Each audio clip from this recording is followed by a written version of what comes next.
Ertugrul की कहानी दादी की जुबानी।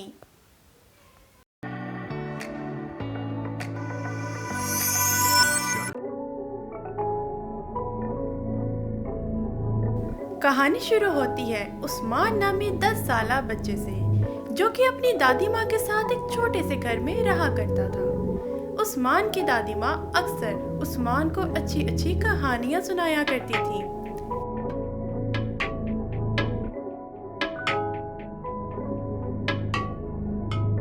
एक दिन उस्मान ने अपनी दादी माँ से पूछा, दादी माँ, क्या कोई शख्स ऐसा भी हो सकता है जिसमें एक से ज्यादा खूबियाँ पाई जाती हों, जैसे कि वो बहादुर होने के बावजूद खुद को दूसरों के बराबर समझने वाला हो और रहम दिल भी हो और दूसरों की मदद करने के साथ साथ अपने से ज्यादा दूसरों के बारे में सोचता हो।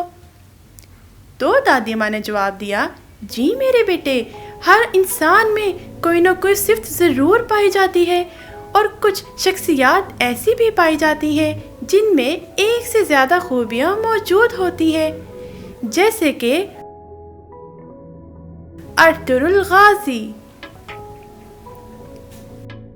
उस्मान झट से बोल पड़ा, दादी माँ, अर्तुरुल गाजी कौन था? दादी ने खुश होकर कहा, उस्मान बेटे, आज मैं तुम्हें अर्तुरुल गाजी की कहानी सुनाती हूँ। पहले ज़माने में लोग छोटे छोटे कबीलों में रहा करते थे, जिनमें से एक कबीले का नाम काई कबीला था।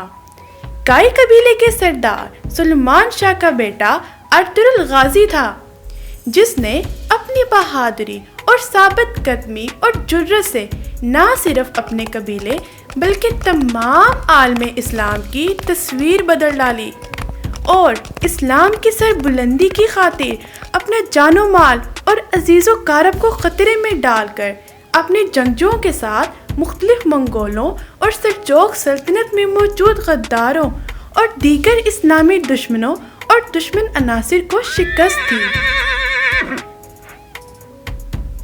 कुछ देर की खामोशी के बाद दादी माँ ने उस्मान से कहा, उस्मान बेटे, अब बहुत रात हो चुकी है, बाकी की कहानी कल सुनाऊंगी। ये कहते हुए दादी माँ कमरे से चली गई।